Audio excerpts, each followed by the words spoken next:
नमस्कार दोस्तों and welcome. आज हम एक बहुत ही क्रिटिकल टॉपिक पे बात करने वाले हैं, द न्यू ड्राफ्ट फॉर्म 26। और मैं आपको पहले ही बता दूं, ये कोई माइनर अपडेट नहीं है। ये एक साइज्मिक शिफ्ट है पुराने फॉर्म 3CD से, जो हर प्रैक्टिसिंग चार्टर्ड अकाउंटेंट की रिस्क और रिस्पॉन्सिबिलिटी को स्काई हाई करने वाला है। तो चलिए ब्रेक डाउन करते हैं वो 5 सबसे डेंजरस चेंजेस जो आपको बिल्कुल एब्सोल्युटली पता होने चाहिए। तो सबसे पहला सवाल जो आपको खुद से पूछना है वो ये है, क्या आप इस नए टैक्स ऑडिट फॉर्म के लिए तैयार है? क्योंकि डिपार्टमेंट वो तो पूरी तैयारी कर रहा है एक नए डेटा ड्रिवन असेसमेंट के एरा के लिए। और हमें सिर्फ रेडी नहीं होना है, we need to be one step ahead, हमेशा। ओके, तो चलिए मुद्दे की बात पे आते हैं। देखिए, लेफ्ट साइड में है अपना पुराना जाना पहचाना फॉर्म 3CD। सिंपल था, क्लॉज बेस्ड, नैरेटिव रिपोर्टिंग पे फोकस करता था।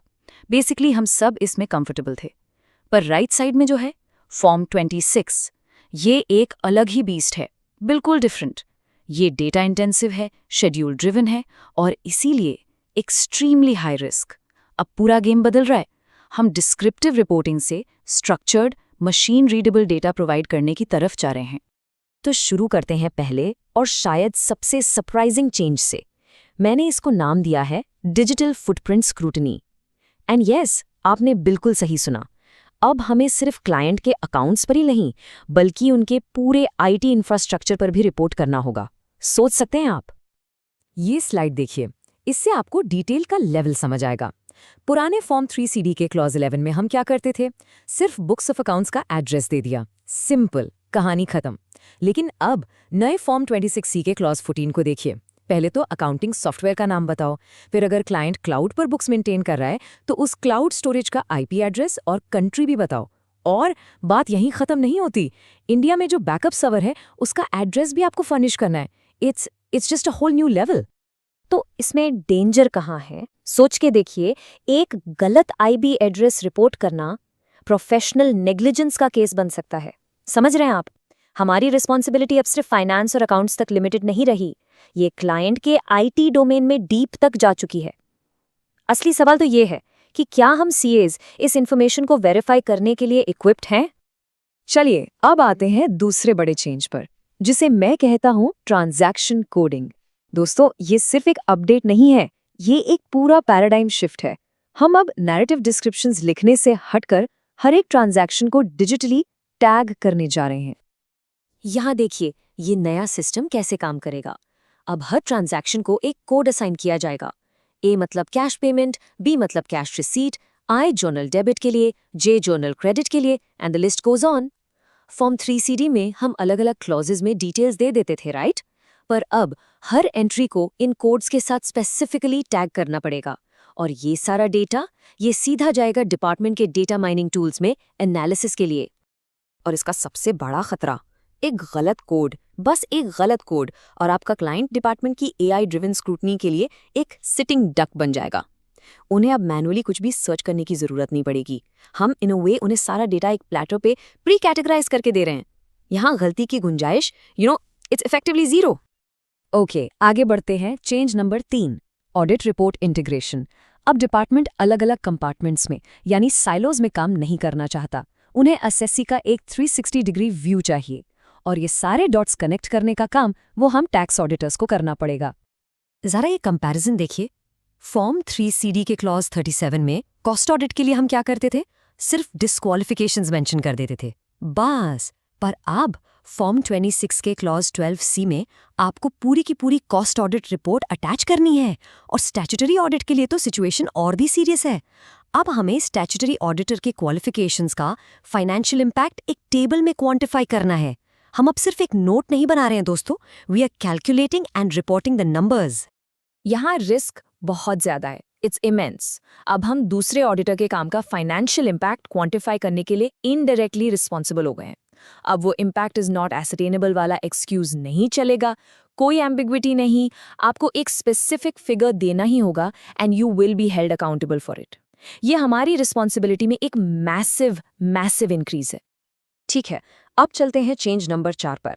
डिपार्टमेंट अब उन एरियाज पर अपना फोकस तेज कर रहा है जहां हिस्टोरिकली सबसे ज्यादा लिटिगेशन यानी लीगल केसेस होते हैं, और इसके लिए वो हमसे हाईली स्ट्रक्चर्ड डेटा मांग रहा है। इसको मैं कहता हूँ हाई रिस्क ट्रांजैक्शन फोकस। ये स्लाइड देखिए, इससे आपको उनका नया टारगेटेड अप्रोच समझ आएगा। फॉर्म 3CD में for example loans and deposits clause 31 में कवर हो जाते थे, पर अब फॉर्म 26 में इन हाई रिस्क एरियाज के लिए डेडिकेटेड डिटेल्ड शेड्यूल्स हैं। सोच के देखिए, क्लॉज 45 है लोन्स डिपॉजिट्स और स्पेसिफाइड सम्स के लिए, क्लॉज 47 है अनकोटेड शेयर्स के ट्रांजैक्शंस के लिए, और क्लॉज 48 है डीम डिविडेंड्स के लिए। हर सेंसिटिव एरिया के लिए एक अलग डिटेल्ड शेड्यूल। यहाँ का खतरा तो बिल्कुल क्रिस्टल क्लियर है। जब आप इन स्पेसिफिक शेड्यूल्स को साइन करते हैं तो आप एक बहुत हायर और फोकस लेवल की ड्यू डिलिजेंस सर्टिफाई कर रहे हैं। फ्यूचर में अगर इन ट्रांजैक्शन से कोई भी लिटिगेशन उठता है तो डिपार्टमेंट सीधा आपके सर्टिफाइड शेड्यूल पर उंगली रखेगा और कहेगा आपने तो सब कुछ वेरीफाई किया था। सारा का सारा ओनस सीधा टैक्स ऑडिटर पर आएगा। और फाइनली आते हैं 5वें चेंज पर, जो कि एक असली गेम चेंजर है, granular GST reporting. Direct tax और इनडायरेक्ट टैक्स का रिकंसिलिएशन अब ये ऑफिशियली हमारी रिस्पॉन्सिबिलिटी बनने जा रहा है, और वो भी सीधा टैक्स ऑडिट रिपोर्ट के अंदर। ये स्लाइड देखिए, कॉम्प्लेक्सिटी में कितना बड़ा जंप है। फॉर्म 3CD में हम क्लॉज 4 में बस जीएसटी नंबर दे देते थे और क्लॉज 44 में एक बेसिक सा एक्सपेंडिचर ब्रेकअप, दैट्स इट। लेकिन फॉर्म 26 अपने क्लॉज 52 में एक पूरा का पूरा डेडिकेटेड और डिटेल्ड शेड्यूल जीएसटी इंट्रोड्यूस करता है, और इस शेड्यूल के हिसाब से एक्सपेंडिचर का एक बहुत ही ग्रैन्युलर मतलब बहुत ही डिटेल्ड ब्रेकअप देना होगा। रिकंसिलिएशन के लिए जो डिटेल चाहिए वो इट्स जस्ट मैसिव। तो इसका साफ साफ खतरा ये है कि इनकम टैक्स और जीएसटी डेटा के बीच का कोई भी मिसमैच अब टैक्स ऑडिट स्टेज पर ही पकड़ा जाएगा और क्वेश्चन किया जाएगा। और रिपोर्ट किसे करना है? हमें। हम अब 2 अलग अलग और अक्सर कॉम्प्लेक्स लॉज को रिकंसाइल करने की फ्रंट लाइन पर खड़े हैं। वर्कलोड, रिस्क और रिस्पॉन्सिबिलिटी सब कुछ एक्सपोनेंशियली बढ़ने वाला है। तो इन 5 डेंजरस चेंजेस से ओवरऑल पिक्चर क्या बन रही है? एक बात तो बिल्कुल साफ है, हम सब टैक्स ऑडिटिंग की एक बिल्कुल नई रियलिटी में कदम रख रहे हैं। काम करने के पुराने तरीके they simply not going to cut it anymore. तो मेरा फाइनल वर्डिक्ट ये है, टैक्स ऑडिट अब सिर्फ एक कंप्लायंस डॉक्यूमेंट नहीं रहा जहां हम अपना ओपिनियन देते थे। नहीं, ये अब टैक्स डिपार्टमेंट के लिए एक प्राइमरी डेटा माइनिंग टूल बन रहा है। हमारा रोल एक ऑडिटर से बदलकर एक वेरीफाइड डेटा प्रोवाइडर का हो रहा है। हम गवर्नमेंट के एल्गोरिथम्स के लिए स्ट्रक्चर्ड मशीन रीडेबल और वेरीफाइड डेटा बनाकर दे रहे हैं। That's the new reality. तो अब आगे का रास्ता क्या है? What's the way forward? यहाँ एक सिंपल 3 स्टेप एक्शन प्लान है। पहला, खुद को और अपनी टीम को आईटी और क्लाउड सिस्टम्स में अपस्किल करिए। याद है ना वो आईपी एड्रेस वाली रिक्वायरमेंट? दूसरा, अपने ड्यू डिलिजेंस चेकलिस्ट्स को स्ट्रेंथन कीजिए, पुराने वाले अब काफ़ी नहीं होंगे, हर नए स्केड्यूल के लिए नई चेकलिस्ट्स लगेंगे। और तीसरा, और ये बहुत इंपॉर्टेंट है, अपने क्लाइंट्स को इन नए इंटेंसिव डिस्क्लोजर्स के बारे में एजुकेट कीजिए। उन्हें समझना होगा कि वो आपको क्या डेटा दे रहे हैं। Thank you.